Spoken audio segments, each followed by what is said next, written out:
Hello, best tasting corn on the cob. Here's how you do it.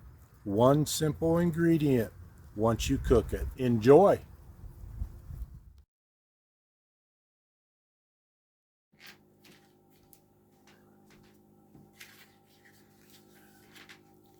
Do you like corn on the cob? Buttered corn on the cob. And then the best thing you can add to it is lemon pepper seasoning.